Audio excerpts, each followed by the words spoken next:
Welcome, dear listeners. I'm Jonathan Carlin. And I'm Benjamin Carlin. And we invite you to join us through the Griffin door, your one-way ticket to the enchanting world of Harry Potter. So grab your wands and dust off your broomsticks and join us as we unlock the secrets behind Philosopher's Stone, Chapter 11, Quidditch. Ooh. Excellent intro today. Thank you. Yeah, Thank you. Really top shelf. Yeah, really. I really tried to, hone in on my my introduction, my host voice. No, it was good. Yeah, I could tell. Yeah, you've been working on it, clearly. Right, yes. Clearly. Beth, last night I've been reading, as you know, I've been reading Harry Potter to my son Luke, and I came downstairs and she was like, I just wanted to tell you, I heard you doing McGonagall's voice, and I was really impressed. You sounded really good. And I was like, well, thank you. Wow. Me? McGonagall? That is high praise. I know. I was like, you almost went out of your way to tell me that, so thank you so much. And now I'll see if I can summon it the next time McGonagall has a line in the book, because I realized I just set myself up for total failure. Oh, I know. Yeah. Wait a minute. It's like night. Hold on. Would you like to demonstrate for us? Or yeah, no pressure. Are you sweating all Just of a sudden, know that my wife is impressed with me. Yeah, there we go. My wife thinks I'm cool. There you go. That's a good t-shirt. That's a good t-shirt. Yeah. No, that being said, chapter 11, the chapter that is Quidditch. Quidditch. I personally find to be a spectacular chapter. Oh. It does a really splendid job of both progressing. Well, let me back that up. I would say it does a really splendid job of telling a Quidditch match, making it fun and engaging for us, the reader, while also progressing the plot. It does. So yeah, I think that's the proper order to deliver that in. Yeah, and the chapter, sort of like last week, the chapter is broken up into two sections. Basically, the front half is Snape takes Harry's Quidditch book and Harry tries to get it back, and then we just have the Quidditch match. Yeah, so this chapter in particular, I think, is the other thing I would say about it is that it is slightly heavy-handed to the tune of, it had never really occurred to me until we read it through, in this way before, because normally, if you just read, you can finish this book in usually 4 hours or something. Yeah, like that. if you really wanted to, this is an easy book to finish in one day. So yeah, the fact that we're taking 17 weeks to do it, no big deal. Yeah, no. So, but I would say the thing that I've noticed is that up until this point, we know that Snape clearly doesn't like Harry. He's clearly kind of needled him a couple of times. First day of class, there's the moment with the scar hurting, that type of thing. But for the most part, up until this point, though, we haven't had lots of other super major incidents where we're kind of led to believe that Snape is that nefarious. Maybe he doesn't like Harry, but this is the chapter that's sort of point your suspicion at Snape. Yeah, they definitely really try and paint Snape as the bad guy. Last chapter, he was headed towards the third floor corridor, and it's and then maybe he was limping a little bit, but what is that enough to cast suspicion on him or anything? Maybe just a little, but now it's getting very look at Snape. Yes, yeah. So this feels like the chapter where the sleight of hand is really occurring, and I would say not even so sleight of hand. It's sort of Harry at this point in time is actively being interfered with, and even the fact that the chapter leads with this little segment of Harry being out on the grounds and reading from Quidditch Through the Ages and losing 5 points from Gryffindor, and then Harry being well, I'm going to go try to get my book back, and discovering Snape receiving bandages from Filch of all people. Oh my gosh, yeah, we'll get back to that part because that was so stupid. Especially this many parts about this chapter I feel did not age well as maybe more of the world became established. Yeah, I think that's a fair way to put it. Yeah, absolutely. So anyway, well, let's do our normal thing. We can kind of skate through the chapter as we go. Yeah. Pick out all the stuff that kind of stands out to us and analyze as we do. So we will. So first paragraph, Ben. Hagrid could be seen from the upstairs windows defrosting broomsticks on the Quidditch field.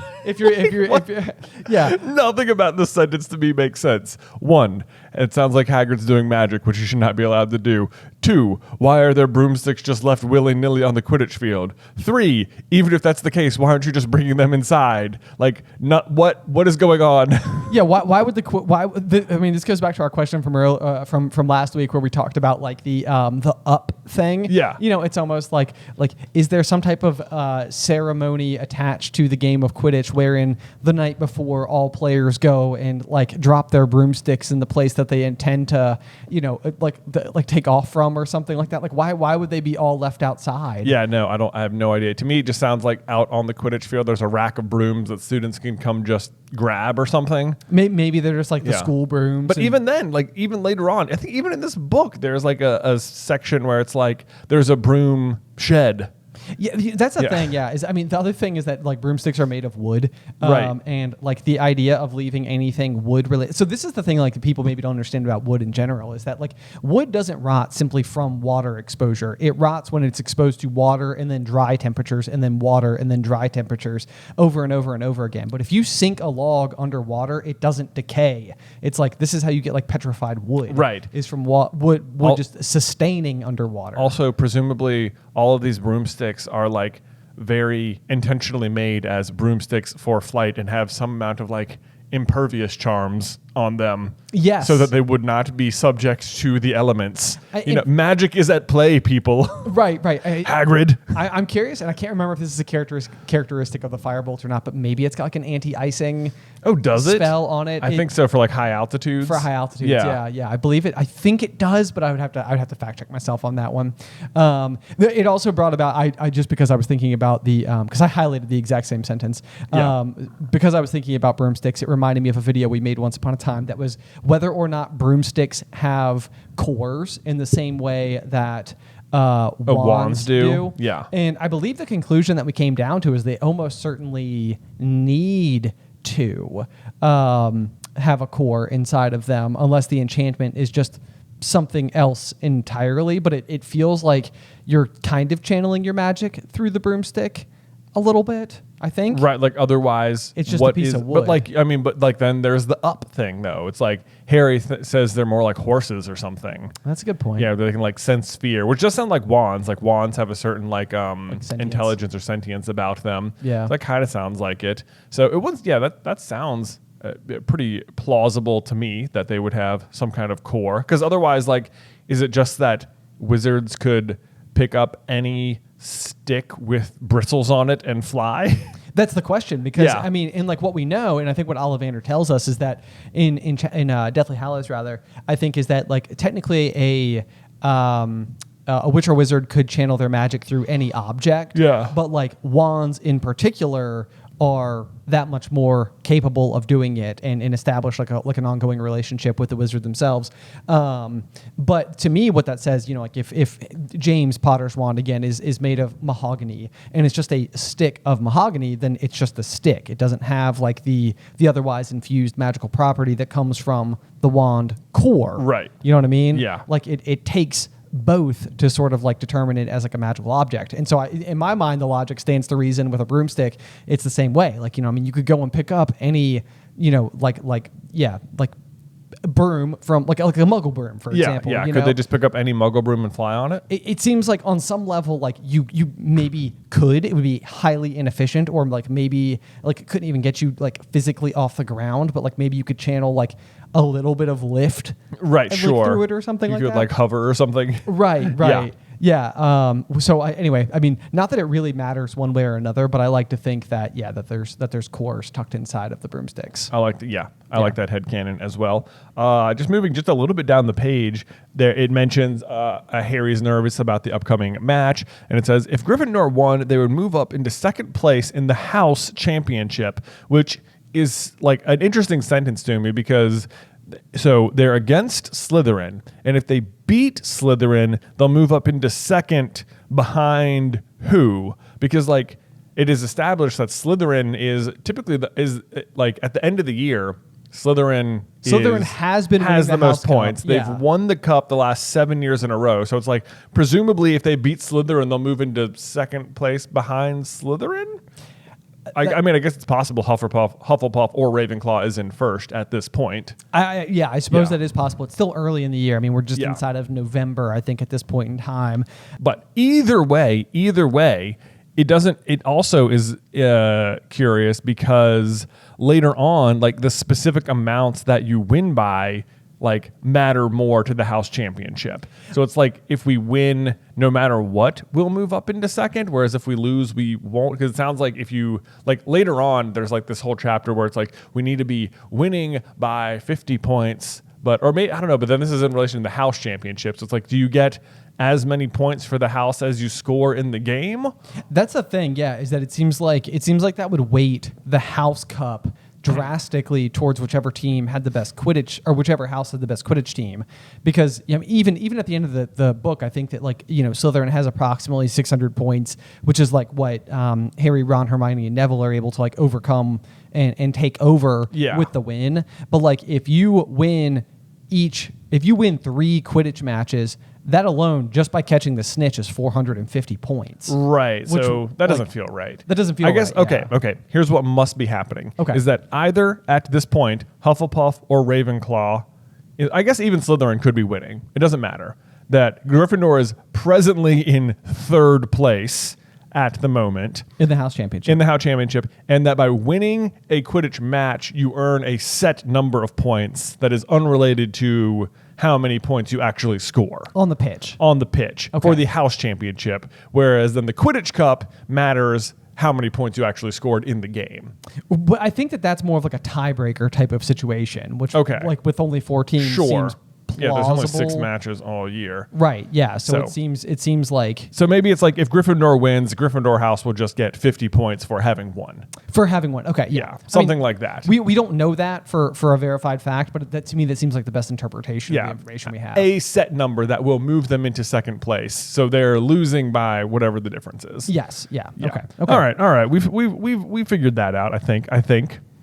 Let's see. Next up, Harry has Quidditch Through the Ages, which, fun fact, is another, like, you can actually buy Quidditch Through the Ages. I think we had a copy of it when we were kids. We did, yeah. So back in, like, the way back when version, there was both a copy, there were these, like, little, like, leaflet-looking books. They were kind of small, but we had both the Fantastic Beasts and Where to Find Them by Newt Scamander, and then we also had Quidditch Through the Ages, which is written by, I thought it was in the book here somewhere. Anyway, but I can't remember exactly who it is offhand. But we did have both of these books as kids, and it was kind of fun and interesting just to like leaf through it. And obviously now in the present day, there's like much more bona fide versions of both. Yes, there are.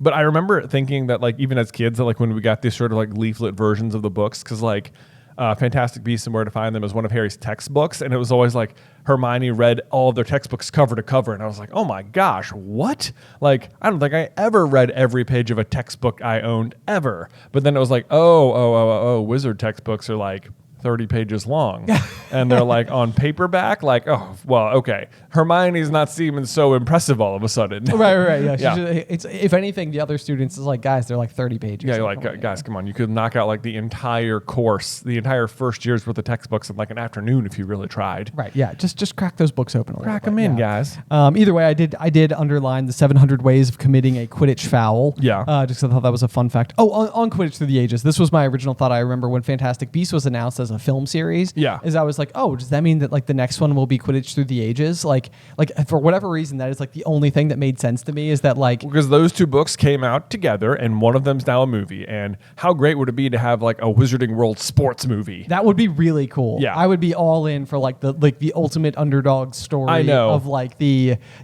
mean, I've been watching Welcome to Wrexham, about like sort of like League 5, like Welsh football, right? Sure, English football, where they're like a sub league, the Champions League, I think is what it's called. And like they're trying to like get promoted and work their way up the ladder and stuff like that. So yeah, I would be all for Quidditch Through the Ages, but like film series. I know, like you don't even need it to be like some crazy dark wizard, big world threatening problem or anything. Just like it's just a sports epic. Yeah, it's just about, it's like Miracle on Ice, but brooms in hail.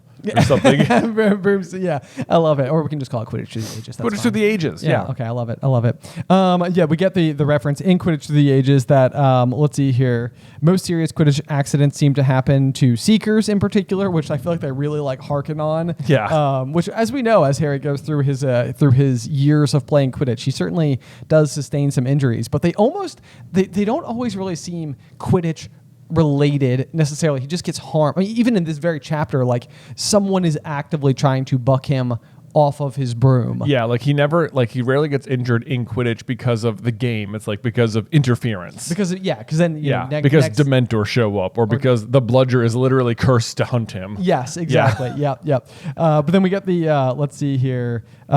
People rarely died playing Quidditch. Referees had been known to vanish and turn up months later in the Sahara Desert. Yeah. What I think is interesting is like they didn't say there was an instance where a referee showed up years later or months later in the Sahara Desert.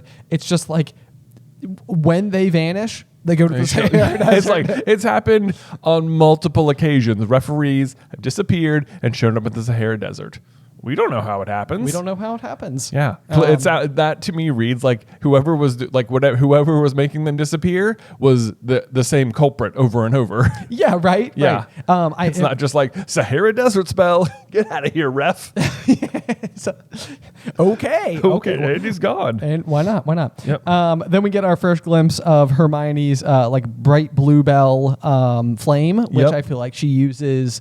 I think on numerous occasions throughout the saga. Yeah, she absolutely does. Yeah, it's still like one of her little signature spells here. It is baffling to me that like they just have a little fire outside. One, that if it's so cold that they are outside, why not just go inside? Like they're just standing. They're not even standing talking. They're all standing, not facing each other with their backs to the fire. But then there also says like they were sure it wouldn't be allowed. And I'm like, why would it not be allowed at a school of magic to have a little magic fire? Well, I mean, you're not supposed to do magic in the corridors. We know that from like the very beginning. So, I guess. I mean, this is outside, but this is like one of those things where it's like, yeah, it really does seem like using magic almost just about anywhere is pretty much forbidden. Yeah, like, excuse me, unless you are learning how to do the magic, don't do it. Yeah, either in the comfort of your own homes as a trained adult or in class, but that's it. That's it. Which I know sounds ridiculous, but that's also probably like driving a car. It's like you can either do it while you're training specifically or like as a licensed adult, licensed adult. Yeah. Yeah. So to be fair, I guess that actually does track. Either which way, yeah. So they're not supposed to have it, which I guess demonstrates just a little bit that Hermione is like kind of a bit more open to bending the rules. I guess so. Yeah, it does say that too. That she was. Hermione had become a bit more relaxed about breaking rules since Harry and Ron had saved her from the mountain troll, and she was much nicer for it. Yeah, there you go. Yeah, there you go. After that, though, we do get the discovery that like Snape is specifically limping, and they're kind of like, oh, I wonder what's going on with that, which then obviously promptly comes up like 2.5 paragraphs later, where Harry's back up in the Gryffindor common room, and he's just like, man, I really just want to like distract myself with some good old fashioned Quidditch through the ages. Yeah, I know. It's just this whole thing seems contrived. It's like Harry was outside and Snape came and took his book. Harry wanted his book back, so he came and discovered Snape. Contrived is the right word. Yes. Yeah. It's set up specifically just so that Harry has this feels like the bit that like it's just like how do I kind of progress this this plot forward a little bit? I've got it. I know. We need Harry to be really suspicious of Snape. So what if he sees him trying to fix his wounds, and then it's like, yeah. So Harry walks in trying to get the book back. God, I love Harry going up to the staff room, knocks, no one's there, and he's like, perhaps Snape had left the book in there. I was like, why? Sure, okay. Yeah, I remember there being like a teacher's try. lounge, going through like elementary school and stuff like that. Like I don't even know if I ever knew where they were, but I feel like the existence of the lounge itself was it's like, yeah, that's some like mythical, magical place. Right. But the other thing too, to me about Hogwarts in particular, is that near as I can tell, all of the professors just simply live in the castle. Yeah. And so the idea of them ever going to like the teacher's lounge just seems, maybe it's not that far fetched. Like, you got to go and have a place to have a cup of job or something. Yeah, somewhere to microwave your fish lunch. Yeah. Okay. All right. Now here's a question: which Hogwarts professor is microwaving fish lunch? Oh my gosh, who is it? It's Trelawney. Trelawney she just comes down from the tower and is like, "Hello, is anyone using the microwave?" It's like everyone's like, "We don't even have a microwave, Sybil." Yeah. Electronics don't work here. McGonagall is just like I could see McGonagall knowing that there is a microwave in the teacher's lounge and actively hating it. Yeah. Who put this here? And, no, I'm not having it. I'm not having it. Anyway, what Harry discovers upon entering the teacher's lounge is that Snape and Filch are in there alone, and Snape is holding his robe above his knees, and Filch is handing him bandages. Yeah. Even the fact that Snape is like openly talking to Filch, saying, "How are you supposed to keep your eyes on all three heads at once?" It's like this doesn't sound like Snape at all. This is the least Snape sentence I've ever heard. I know, nothing about this sentence. Nothing about this situation to me makes sense. One, that Snape and Filch are hanging out together at all. There you go. It's already weird if Harry just walked in and it was Snape and Filch. Be like, what do you think about the students today? I hated them again. I do. Like, they're just not hanging out. Best buds. I know. Two, that specifically what they're doing is changing Snape's bandages in the staff lounge of all places. Like, why are they doing this in Snape's office or whatever? Because like he's clearly trying not to be seen, and this is a place where any teacher could walk in. Right. Alternatively, just simply the hospital wing. I guess you could argue he doesn't want like the injury to be discovered by maybe the other teachers or something, and like Madame Pomfrey would know then. You think in the teacher's lounge is the best place to keep? That's exactly what I'm saying, though. It's like, I mean, I understand where you're coming from, but just, I don't think. So there's that. Okay. On top of that, like later, I mean, this is another one of those situations where it's like maybe the world just wasn't as established yet or something. But like later on, when Harry hits Draco with Sectum Sempra, this like dark magic spell that like slices him with a sword, Snape arrives on the scene and is able to heal the spell like instantly. And this is like a dark magic spell, like at once with his wand is able to like save Draco's life. Snape is suffering a dog bite apparently for several days and hasn't been able to heal it like himself magically. Like Snape did invent Sectum Sempra, so maybe he knows the counter curse. I suppose you could argue that he knows the counter curse, but like Snape seems like a good enough wizard that he could heal a simple like bite wound. He is who Dumbledore goes to even after the he puts on the Horcrux. Yeah, he knows how to do that. Yeah. He knows how to solve that. So there's that. All I can surmise from this is that Fluffy's like bite contains some sort of like absolutely horrendous venom in it. Ooh, you know, kind of like Basilisky. Exactly, like Basilisky or like Nagini or something. Because like Mr. Weasley gets bit by Nagini, and it's like he's like injured for a while until they can finally figure out how to heal it back up. And that's healers at St. Mungo's, people whose actual career is like specifically doing that. Yeah. Okay, I like that. So that is my new. That's the only thing that makes sense to me is that if Fluffy bites you, it is like a cursed bite of it's like a bad sorts. bite. Yeah, I bet Newt could do it. Newt's commander. Well, of course Newt could do it. Classic Okay, Newt's the man. But he's in retirement, so.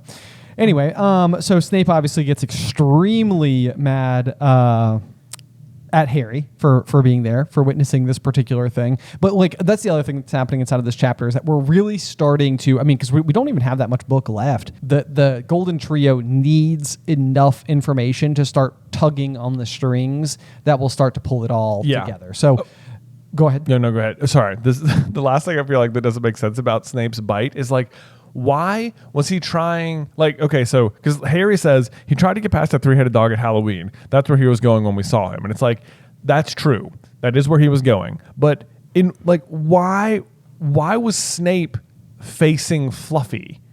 You know, like, what was he doing in there? Like, why was he in a situation to get like bitten at all? Like, because we know Quirrell didn't get past Fluffy. It wasn't like Snape was like, oh man, I got to follow Quirrell down the trap door and get past this dog too. Well, you don't think, my interpretation as you asked the question is that Quirrell did get past Fluffy. No, we know we didn't because Hagrid hasn't let slip about the music yet. The music. Yeah. You're right. So right. So Quirrell doesn't know how to get past Fluffy. So clearly like he's there to cut Quirrell off, but does he just like go past the door and like wait for him or something? Yeah, like why not wait outside the door? There's not a particularly good reason why Snape would have to face Fluffy in this particular instance. Yeah. Yeah, right? That's a good point. The other kind of irony here is that he is struggling with a multi-faced foe. Yeah. Which Quirrell is also a multi-faced foe. Oh, that's true. That's funny. Yeah. Yep. So kind of like, I mean, the specific thing is, how are you supposed to keep your eyes on all three heads at once? It's like, I don't even know. I've never caught that before. But like, I almost wonder if that's supposed to be like a little nod, like more than one face. More than one face. Be on the lookout. Okay. I like it. I also like Harry says, I bet my broomstick he let that troll in. I'm just like, you'd have lost that bet, sir. Hand over that broomstick. I know. Although he's pretty close to the correct assessment. He is. Someone let in the troll to make a diversion. It wasn't Snape in particular. But yeah, so then anyway, Harry starts to kind of like do the thing that Harry sometimes does, which is almost setting aside, his daily high school existence in exchange for starting to wonder about like the bigger picture. Yeah. Like what else is going on. Because, he's basically struggling with his nerves about Quidditch, and essentially ends up like being distracted, saying Harry went to bed with his head buzzing with the same question, which is like, what's he after and what's that dog guarding? So this is just like another one of those sort of like innate inside of Harry situations where it's just sort of like, like as much as he might love Quidditch, it's like the thing that can distract him from Quidditch is justice. Right. Yeah. It's like, I got to figure out what Snape is up to. Yep. What is going on? So anyway, the next morning kicks off, and we know that Harry is kind of having a very similar morning to what Ron's first Quidditch match looks like. Same as Ron later on. Yeah, exactly. So it's like when Ron is is it in year 5? Yeah, it must be year 5. Yeah. That Ron's really nervous about Quidditch. It seems like they almost have. I'd be curious to compare the passages, because I think that they are like darn near the same, or at least the sentiment is very much the same. One of the things I noticed as we scroll down here is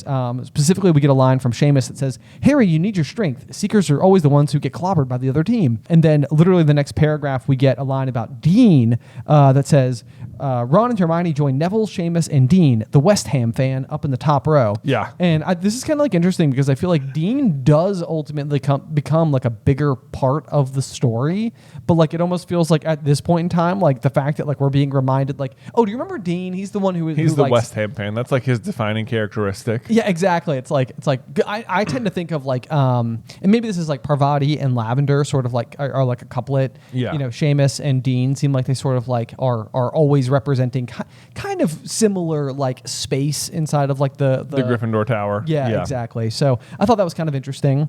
We also get maybe we're not there yet, so I'll save my next thought there. It says the whole school seemed to be out in the stands. I always think it's funny that whenever there's a Quidditch match that Harry's playing in, it's like the whole school was there, but like at 0 point ever is it like, do you hear about Harry, Ron, and Hermione going to watch the Hufflepuff Ravenclaw match? I know. Like you never hear about them attending non-Gryffindor matches. It's so true. It's so true. Yeah, it's like there's literally no instances, I feel like, ever where we get almost anything other than like a score recap. Yeah. Yeah. Well, flattened by Hufflepuff in that last match. As we move forward, though, we get the speech from Oliver Wood. Yes, I totally marked down the exact same thing. It's a good speech. Great speech. It's what does he even end up saying? Like, okay, men and women, this is it, the big one, the one we've been waiting for. And then Fred and George like basically immediately interrupt him. Fred says, "We know Oliver's speech by heart. We were on the team last year." This is one of the things I wrote a little note down about, because I'm pretty sure Charlie was supposed to be at school last year and was Seeker, which means that Oliver possibly was like a underclassman captain of Charlie Weasley, like renowned Quidditch Seeker. I think it's been like 2 years since Charlie was there. You think so? Yeah. Okay. I think we worked that out. Okay. At one point. But like, yeah, you're right. Like it says, we memorized his speech, and it's like the speech is this. Had they not been interrupted, the entire speech would have been this. Okay, man, this is the big one. The one we've all been waiting for. This is the best team Gryffindor's had in years. We're going to win. I know it. That would have been the whole speech. Like, no wonder you memorized it. It was one line. Yeah, there's not a lot to say there. It's not a speech. And it's like, to me, I was like, Oliver, be original, man. You're using the same one sentence speech every game. Come on. Right. Maybe you need to work a little more gusto into firing up your team there before the big game. I know. That was the other one that I said is basically this is the best team Gryffindor's had in years. We're going to win it. And it seems like it was just about the same team. I did write down Harry instead of Charlie, so maybe if Charlie had been 2 years out, that would make sense. But we do also learn that Alicia Spinnet was a last year reserve. So, I noticed that too because I was like, "There's no reserves on the team right now." Right, and it's interesting that it seems like whoever was the seeker last year must have been a 7th year, because it's not like it's that you don't find out otherwise who it was. No, that's a good point. Yeah. And the other thing that I wrote down at the end of the chapter as well was just that we know that Malfoy takes over as Slytherin seeker in year 2. Yeah. Which could mean that during Harry's first ever Quidditch match as a first year, he was going up against the 7th year. Oh, it could mean that. Yeah. Yeah. Yeah. It also would not surprise me if Lucius was just like, I don't care if there's a seeker already. Get him off the team. That's why I say, I feel like it's conceivable, or it's just the Malfoys just throwing their weight around as per always, because they might do that. On the note of what year everybody is, there's just another one of those little changes that has been made in the reprints since the original recording, because I both read and listened to the chapter. Marcus Flint in the audiobook is referred to as a 6th year. However, in the book, he's a 5th year. I think the thing about this is that Marcus Flint is still the Slytherin captain all the way up to Harry's 3rd year, and if he was a 6th year, that would make him an 8th year. Yeah, he failed out, Had to redo a year. Yeah. Just kind of sticking around. So I love Lee Jordan's commentary of the Quidditch matches. That's always one of my favorite things. Oh, same here. Yep, I wrote that down as well. Yep, but I thought this is very interesting, or not even super interesting, but he says, and the quaffle is taken immediately by Angelina Johnson of Gryffindor. What an excellent chaser that girl is, and rather attractive too. Which I love that. It's clearly, it makes it sound like Lee has a little bit of a crush on Angelina, which is totally great. But I think it's funny that he doesn't ask her to the Yule Ball later on. That's so true. And there's time. Fred basically forgets to do it for a while. Yeah, and he's just sort of hey, do you want to go? And she's like, I'm in. I guess so. And I'm like, Lee, where were you, dude? Come on, man. Come on. That was your chance. I know. Yeah. Oh, well. No, I do love Lee Jordan. This was another one that I felt like when Dad was reading us the books when we were a little kid. I feel like Dad had fun with the Lee Jordan commentary. But there's so many good moments, and I love the fact that McGonagall is literally standing there over his shoulder, and I can just imagine hearing McGonagall's voice sort of distantly echoing through the stadium through the stands as she's chastising him for everything he keeps saying. But she's used to this by now. Yes, she's like, I know what I'm gonna have to do. Mm-hmm. Then we get the let's see here. What do they say about Fred and George? But he's blocked by a second bludger sent this way by Fred or George Weasley. Can't tell which. Nice play by the Gryffindor beater. Anyway, yeah. It's all such good stuff. That's their best friend too. I know. Yeah. Whoever. Yeah, which is always one of those things that because you're watching this through the lens of Team Gryffindor, it's always you sort of love that Lee Jordan is the commentator. But if it was a Slytherin commentator, it would be the worst. Yeah. I'd be what? No. Oh, what do you mean you can't tell which one? Somebody needs to put a stop to this. It's ridiculous. No good. Anyway, then we scroll down a little bit, and we get a change in perspective. This was actually, I got halfway through this thought earlier and I changed gears, where we're actually watching the plot unfold from Hermione, Ron, and Hagrid's version of things through the stands. So it's one of those rare instances where you're not seeing it through Harry's perspective. Right. But then what Hagrid says is, been watching from my hut, said Hagrid, patting a large pair of binoculars around his neck. But it isn't the same as being in the crowd. No sign of the snitch yet, eh? And this is one of those things where the game just started. So does he mean he's been watching Quidditch from his hut in years past, or since 30 seconds ago when the game started, he managed to watch some of the game from his hut, where he then blitzed his way. What have you been watching? One thing has happened. Yeah. There's if you've been watching from your hut, then you watched them catch the quaffle and then started walking, at which point presumably you weren't watching, because it's I even wrote that. It said, been watching from your hut. I wrote, how? Yeah, I said before today? Or Yeah. Like, whatever. Hagrid's in the stands. That's the point. No need to justify his existence there, I don't think. Yeah, none whatsoever. Yeah, although scrolling down, I thought, I just thought this was like an interesting thing was Harry thinks he sees the golden snitch, but he says once he caught a flash of gold, but it was just a reflection from one of the Weasleys' wristwatches. And I was like, well, it is interesting to me that the Weasleys, who are apparently super poor, one of them owns a gold wristwatch and is wearing it during a sports match. A sports match. Yeah. You know? I mean, during a sports ball. who doesn't wear their favorite Rolex during sports play? Like, you're wearing a metal watch in the middle of a game? That seems like, It actually, I don't know. this feels like one of those things like they tell you not to wear like flashy jewelry while snorkeling and stuff like that, because it can sometimes like signal to like a barracuda or something that like, you know, it's like, hey, that's like a shiny fish over there. But it actually feels like wearing a gold watch in particular could be actively distracting in the exact way that it is in this scene. It does, yeah.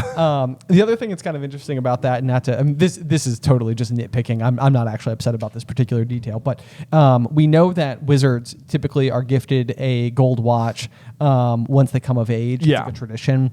So like we see this happen, and the Weasleys are obviously, they have not come of age yet. So I mean, the fact that they have a gold watch, I mean, you could just have like a gold plated watch. Like people have gold For sure, watches. absolutely. You know, I have very inexpensive, or at the very least, Alice has very inexpensive gold watches at our house that are not made of like proper gold. Right. They're gold colored. Yeah. I mean, I guess you could have that. It doesn't feel like in the wizarding world they have gold colored things. It's just like, it's gold. Gold is gold. Gold is gold. You know? Yeah. Oh, one of the things that I thought was kind of interesting is that, again, going back to Lee Jordan's commentating, it says Chaser Pusey ducks 2 bludgers, 2 Weasleys, and Chaser Bell, and speeds toward. Wait a moment, was that the snitch? And this is like, it's like, man. Why has Lee Jordan not been on the team if he, as the commentator, is spotting the snitch? I know, yeah. It's very impressive. He's all over it. And then I think he says that, and then it says, the Chasers seem to have forgotten what they were supposed to be doing as they hung in midair to watch. It's like, I was just like, guys, that's no excuse. Amateur hour over here. I know, seriously. You cannot be distracted by the seeker seeing the snitch. You got to keep playing. You guys got to play through that. Call yourself future professional athletes. I know, exactly. You know who doesn't get distracted is Marcus Flint later on. He's like, hey, something's happening. Doesn't matter. I'm just going to score 5 goals real quick while no one's looking, which do count. Yeah, I know. But if nobody's looking, then how does anybody know that he's scoring goals? Madam Hooch. I was like, as soon as Harry's broom starts bucking, it's like the whole stadium is watching this. And I'm like, what is Madam Hooch doing? Yeah. Clearly something is wrong with Harry's broom. And she's like, you know what? He's going to sort that out. I need to make sure I'm keeping an eye on that quaffle. Everyone keeping score. Flint, you got it? Score.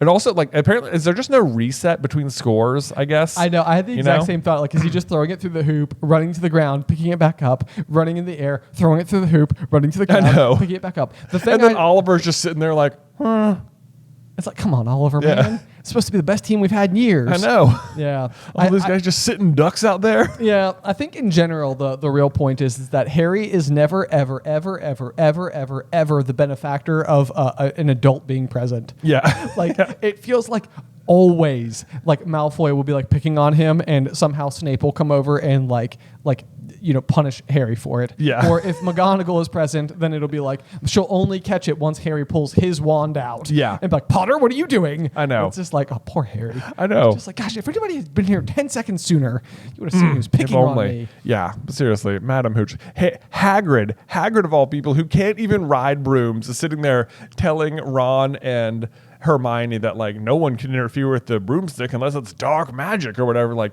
Hagrid knows enough about brooms that something dark is going on. Madam Hooch, the broom expert and flying instructor and referee of this match, does nothing, even though it is super clear, even to Hagrid, that something bad is happening. That's the thing about this, too. It's like, I mean, we said it, like, at the beginning of the chapter, but it's like the whole school showed up for this particular thing. Like, of all of the occasions to try to attack Harry, it's like you are literally doing it with every available witness. Except apparently Dumbledore.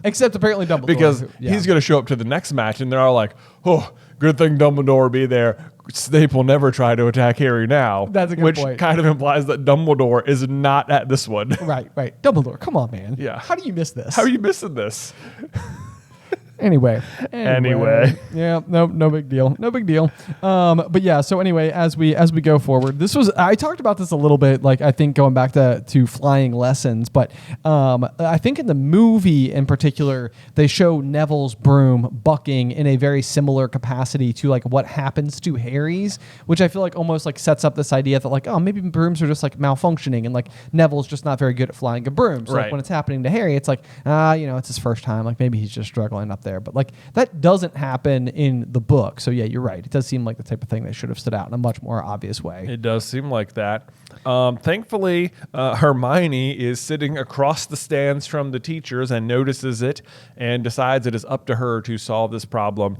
And I mean, I want to know why Hermione is not running for wizard track, because Hermione is sitting in apparently 50-foot tall stands and sees across the pitch Snape mouthing the counter jinx, or what she believes is the jinx. Yep. And she runs to the ground from 5 stories up, across the pitch, and then up 5 flights of stairs. That's 10 flights of stairs for those keeping track. And I'm like, and this is like just like an 11-year-old girl. Like even if she is sprinting, like apparently she doesn't go across the field either. You know, you got to think she goes around. Like she's not going to be allowed on the field. Right. Yeah. Most likely. Although Madam Hooch isn't paying attention. That's true. She's just like Flint is scoring. And as I think about it, though, the fact that it only scores 5, kind of embarrassing. It used to be way more than that. Right. Yeah. Anyway, that's a good point. She apparently makes it all the way over, down, over, back up, lights Snape's robes on fire, and then it takes an additional 30 seconds for him to notice. The 30 seconds? 30 seconds, yeah. I feel like if we were to give you a 30-second moment of silence, you would be like blown away. 30 seconds is too long. It is way too long. Yeah. Now, to be fair,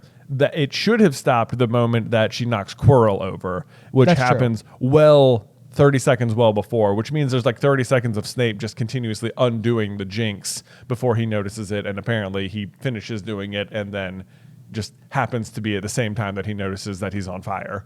Yeah, and that's probably a fair point. Yeah. So maybe this is the type of thing where like whatever Quirrell is doing, like you almost imagine like that they're both casting like jinx and counter jinx simultaneously, and like one sort of like it's kind of like a different sort of duel, if you will. But maybe it's the type of thing where like Snape continued to keep his eyes fixed on the air and was continuing to like basically like unwind whatever Quirrell had already done. Right. But again, as you learn more about Snape, it does seem like the type of thing that Snape just would have been able to like absolutely like dismantle. Because one of the things that I will always credit Snape for is I do think he's a super powerful wizard. Except at healing his leg. But again, we covered that. You know. It's fluffy. It's fluffy. It's that fluffy venom. It's 3 dog saliva. Yeah. That's it. Just it really gets into your bloodstream. Mm-hmm. But yeah, you're right. Let's see here. So then, what do we have next? Then Harry swallows the snitch. Yeah. Okay. This was the thing that I think stood out to me the most about this entire chapter. Actually, was just simply how quickly following Hermione's interference that Harry just like in my mind, I feel like I have repainted the picture that like Harry still patrols and like him and the Slytherin Seeker like duking it out, trying to figure out who can like get to this like the snitch the fastest. But it's basically just like his broom is being jinxed, and then the moment that it's over, he goes into a dive and swallows the snitch. Yeah, just like on accident. Like this is one where maybe the movie did it a little bit better, where they pull out of the dive and Harry is broom surfing like a boss, and then like leans a little too far forward and accidentally swallows it, even though he was about to grab it. This just sounds like he saw it, was like, hey, there it is. Got it. Did we win? Excellent. Did we win? Excellent reenactment. Although that being said, Flint is saying he didn't catch it. He nearly swallowed it as like a counter. It's like, Flint, you can't possibly think it makes a difference. Yeah, he's holding it in his hand now. Right. Yeah, I mean, this would be like if like a wide receiver in football managed to somehow like, in fact, I think this has even been like a thing before, where like a quarterback threw the ball and it got stuck in somebody's like face mask. Yeah, it's like, if it didn't hit the ground, I mean, it's still in play. It's still in play, yeah. Still in play. Yeah, I mean, but he got it in his hands eventually. Yeah. And then, of course, the kind of big thing about the fact that Harry catches it with his mouth ends up being super vital to the discovery of how to get the hidden message from the snitch, from Dumbledore. You know what's great about this is that Dumbledore uses this snitch as a way to make sure that the Ministry is unable to open the snitch and recover the stone inside. Right. Even if they go and do Harry in person and let him physically touch it. But you know what? Dumbledore wasn't even at this match to watch it happen. Somebody told him. Someone told him, he's like, I have an idea. I know what's going to work. I'll put it in my will. I'm going to put it in my diary for a rainy day. Yeah. It'll be great. It's good. This is going to work out so well because they'll forget the way it played out, and then when they remember, it's going to be like, oh, that's right. And then all the readers will be like, oh my gosh, I remember that moment. Yeah. Anyway, so then they leave the Quidditch pitch where Harry is a hero for the first time, doing a great job. So proud of him. They go to Hagrid's hut where they have a strong cup of tea, and basically you start to kind of get like this first major glimpse at how much the staff seems to back Dumbledore's belief that Snape is in fact trustworthy. Yeah. Because we also eventually know that, like, even McGonagall, I think in Deathly Hallows says, like he Dumbledore always trusted Snape. He said that there was an ironclad reason to do so, like, which sort of suggests that, like, the teachers are always like, yeah, we get where you're coming from, but we can't say that out loud. Right. You know, yeah. yeah, we get why you suspect Snape of everything. We do too, but like we trust Dumbledore and Dumbledore trusts Snape, and if so facto, that's just sort getting of have to roll with it. Right. So, you know, for years and years and years, Harry will have this issue with both Snape and Malfoy, where he's just always suspecting them, and nobody ever seems to believe him. And for the most part, he's wrong until he's right. We also get like a bit more of the big information dumps that are going to kind of get us closer towards Harry, Ron, and Hermione starting to like put the pieces of the bigger picture puzzle together, which is learning about Fluffy, the three-headed dog, which of course Hagrid has won off of a Greek chappie he met in the pub, or bought him off of. Yeah, that's right. Greek chappie. This is kind of interesting. Again, going back to the film just a little bit, because I think in the movie he says it's an Irish chap. Which is really? Kind of like specifically a Cerberus. Is that the right? Cerberus, yeah. Is like a Greek mythological like beast. Yeah, I mean Cerberus is like it's not like I don't know if it's like a breed of dog. I think it's a specific dog that guards like the gates to the underworld for Hades. Okay. Yeah. But anyway, I mean the fact that it's Greek in particular is like a notable like attribute of this. Yeah, it's part of Greek mythology. Yeah, but so the fact that like they changed it to Irish in the film is almost like, did you guys miss the reference? Like it was Greek for a reason. Yeah, that was the reason to change it. Anyway, yeah. Oh, that's one of those things where sometimes people ask what happens to Fluffy after this story, because it does seem like Fluffy just sort of disappears for no reason. Yeah. And Fluffy is sent back to Greece.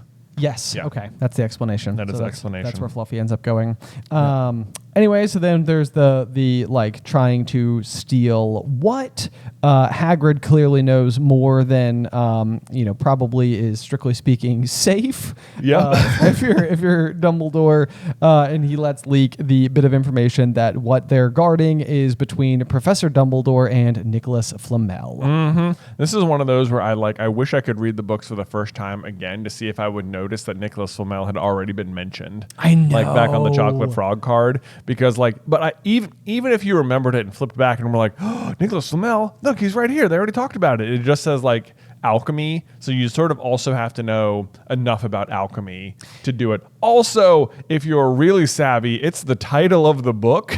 So maybe you could have pieced it together from that. Yeah. That's a good point. Like at this point in time, as you're reading the book, you are now like, I would say, let's see, maybe like 70% of the way through the story, and nobody has really mentioned whatever this Philosopher's or Sorcerer's Stone is supposed to be. Right. So it does feel like, anybody worth their salt should be like, I bet that's what it is. I bet it's the Philosopher's Stone. Yeah.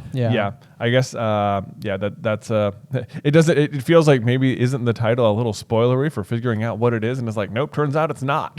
Right. Yeah, they just don't mention it. I love how Hagrid reasons, like his reasons for why it can't be Snape. He says, Snape's a Hogwarts teacher. He knew nothing of the sort. And it's like, what is interesting is that he is actually correct about Snape, but his reasoning is very incorrect because it is Quirrell and he is a Hogwarts professor and he would do something of the sort. Right. Yeah. That's like one of those where, but again, I mean, I think this is where Hagrid placed so much trust in Dumbledore, where like, you know, Hagrid would just be like, there's no way in the world Dumbledore would ever hire somebody who would do something this wrong. Right. Like, and I think that that's just like Hagrid's standing belief. And again, as we go forward, what we'll know is that like Dumbledore does know that Quirrell is up to no good. Yeah. And this is like where you can start really touching the edges of the concept of Dumbledore's big plan properly, which is that like the first year of Harry's schooling in particular, it largely feels like Dumbledore knows the prophecy. He pretty much knows what Harry's up against. He's always believed that Voldemort will eventually come back,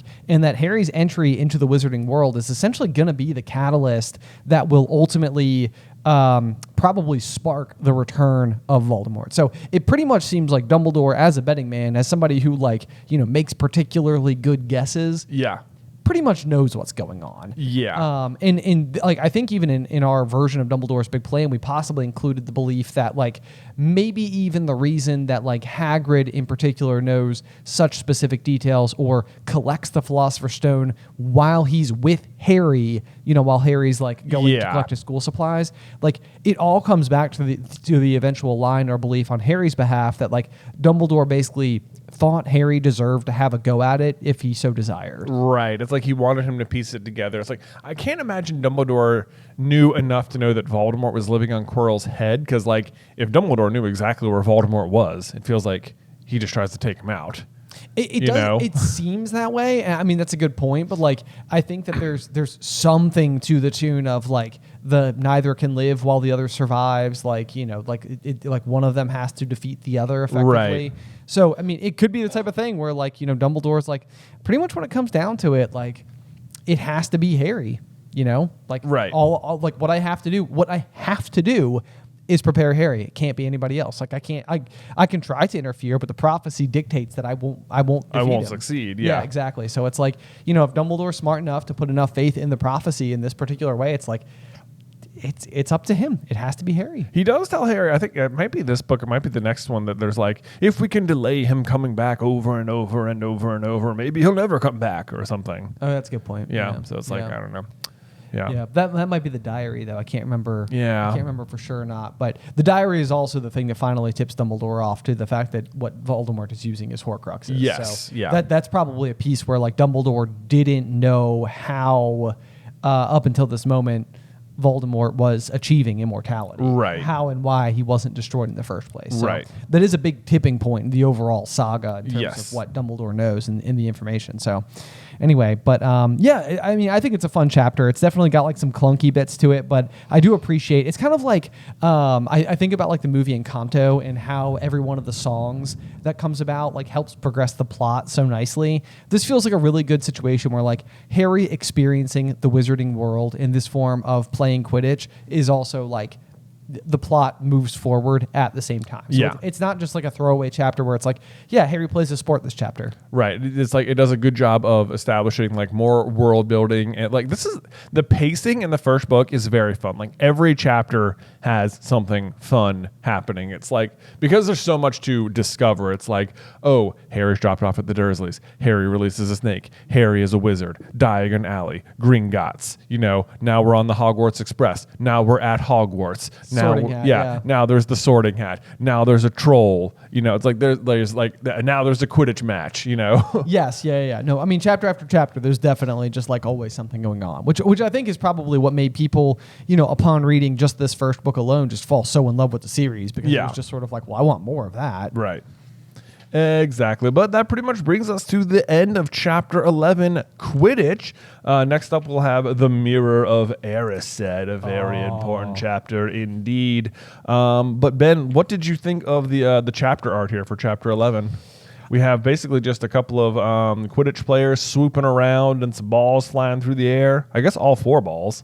Yeah, do we have all 4? Let's see. I see Yeah. a bludger. What looks like there are 4 a balls. snitch. Yeah. Okay. Yep. There we go. Yeah, I think they're all there. No, I love it though. I mean, just Quidditch in general. It's kind of one of those things like Quidditch. Sometimes I feel bad like beating up on it a little bit because it does seem like some of the rules, some of the details of it are just so like silly and quirky and weird. But like at the same rate, it is like one of my favorite parts of like all of the Wizarding world. Yeah. Like, when we were writing the like what if Harry was in Slytherin script, and whenever we got to a Quidditch match, it was super fun just to write the Quidditch matches. Oh yeah, absolutely. It's just sort of like what all goes different now. How does it play out? Like, and like how will that matter? How can you use the match to help develop the characters? Right. Yeah. So that's very fun. Also, I'm kind of looking at the artwork on the quaffle here, and I'm like trying to decide if it's sort of got that weird indented like shape to it that it does in the movies in this picture. I think it might. Yeah, it's sort of like, is this, because this would sort of be like the very first interpretation of a quaffle, and it does sort of look like it has that like misshapen quality to it. So maybe it's like, is this the source of why the quaffle looks like the quaffle? You know what I've always found interesting about the quaffle in particular is that it's just so inherently non-magical. Yes, yeah. You know? It's just a regular ball. Well, or a misshapen ball, I guess. A regular misshapen ball. Yeah. The other big question I have too is that, like, you know, in this chapter, a couple people take like a bludger to the head. It makes you wonder a little bit whether or not like there's anything. Like I was reading just a little bit behind the scenes that like the beaters bats in particular actually carry their own enchantments that like kind of like help them maintain durability whilst otherwise smacking cannonballs, right? You know, through the air. I do wonder. I mean, like, if you were to take a cannonball to the head or a bludger to the head, like, I mean, it seems like that would basically take you out. Yeah. Like, it seems like it could kill you. It does seem like that. It feels like for what is effectively high school, they should have some sort of like cushioning charm on the bludger. Like, yeah, it'll knock you around, but like this isn't the pros. But I mean, that's like my curiosity is basically like, you know, it's like I almost wonder at all like with bludgers if like they are meant to be disruptors, and like while it's very easy to imagine how they could be incredibly dangerous, like I almost wonder if like they more like can speed along, and like once they like come in contact with you, it's more like shoving you than like just hitting you via cannonball velocity, like of some kind, right?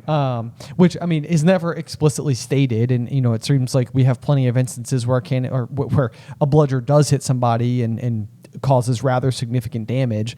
But like that's like one of those things where it's like I can't tell if there's like a chance that like wizards are just like more durable. I think I don't feel like they're more durable as they are just like more repairable. Maybe that's it. Like, yeah, you break your arm, it doesn't matter because I just waved my wand in your back. Like, yeah, it hurt, but like you're good. Right. Yeah. Well, I mean, and that sort of like tracks a little bit. We were talking a little bit about like wizard money and how like it seems like maybe coveting gold is like not as common within the wizarding world because you can solve a lot of your issues with magic anyway. Yeah. So it seems like, you know, just hearkening in on your like your skill as a wizard is probably just as useful as having like a vast stores of wealth. Right. You know, so it's like maybe it's the same thing where it's just sort of like it's like, yeah, you know, like injuries we don't really mind that injuries can happen because we can just fix them. Right. It's not that big of like if you these aren't like cursed injuries, these are like muggle injuries you're enduring. Right. Yeah. Yeah. So you broke your arm, it's like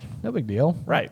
We just a flick of the wand. We'll be solved. Anyway, do you have a review for us to close out today's episode? I sure do, Ben. This is from Theory List. It says, okay, so first of all, I love everything you do. Y'all are awesome. You help me calm down and laugh all the time. Anyway, so my theory is that Harry is a seer. In Chapter 7 of Philosopher's Stone, he has the dream about the turban talking to him, and along with all of his other dreams of things happening, like when Nagini attacks Mr. Weasley or when Frank the Gardener gets killed. I think it's possible. Anyway, love your shows.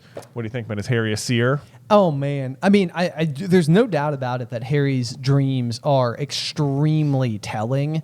But the big thing that I think you have to like keep in mind, at least, is just simply the fact that Harry has like a connection to Voldemort's mind, and I feel like when Voldemort is rising in power, like I feel like almost what you're seeing with like the turban dream is like that's a very mist-like form version of Voldemort. So like maybe it is a bit more abstract in terms of like how Harry entering into Voldemort's mind looks, because there's less of a mind to enter. It's more like a blurred concept of like thoughts and elements.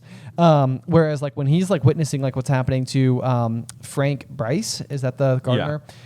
Like literally at this point in time, you've got like rudimentary Voldemort who has this like basic body back. He's still incredibly weak, but like entering into his mind, you might be able to see what's going on, and then as you continue forward and like Voldemort discovers that Harry's destroying his Horcruxes, at that stage of the process, Harry's not just like seeing what Voldemort is seeing, but he's feeling what Voldemort is feeling. Harry eventually gets to the point where he can just like flit into Voldemort's mind like at will. But Harry certainly has most of the things he's seeing are in real time, not like the future.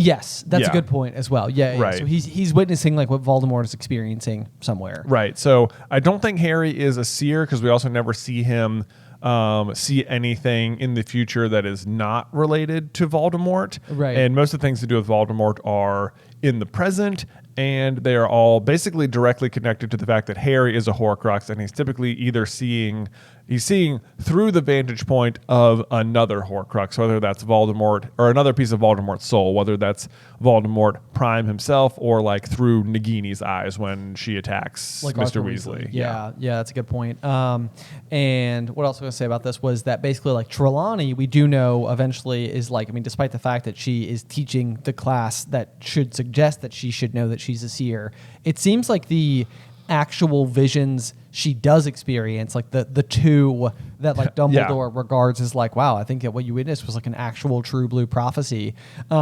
She's not aware of either she of doesn't them. even know that they happened. Yeah, which is sort of like its own kind of like interesting. So like the fact that to me what that suggests is that like as a seer, if it's a skill, like it probably must be the case that you almost need to become what's the term, some people have talked about this before, like inside of their dreams where they can become like in the driver's seat and they can like fly around, and lucid dreaming is the term for it. And like people say you can train yourself to have lucid dreams where you can basically like fall asleep and then in the magical world of sleep just do whatever you want.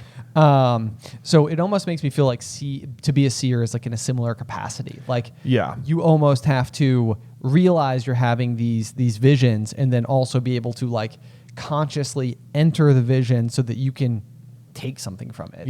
But weirdly, the other thing about Trelawney is that like while she is unaware of the genuine prophecy she has, all of the little predictions she makes along the way are all actually true. Oh, I know. Which is annoying because she's like such a fraud, but like she's still always right. I know. Yeah, it'll be a lot of fun when we get to Prisoner of Azkaban and we can take all of like her little like one aside comments and be like, this actually happens, does happen. Yeah, like she's not like she is making it up, but somehow also it does come to pass. Right, yeah. Or some of the time she's not, like when she's like, yeah, Neville's going to break the cups. And it's like, sure enough, Neville broke the cups. And it's like, did you just recognize that Neville's really clumsy, or did you just genuinely prophesize that?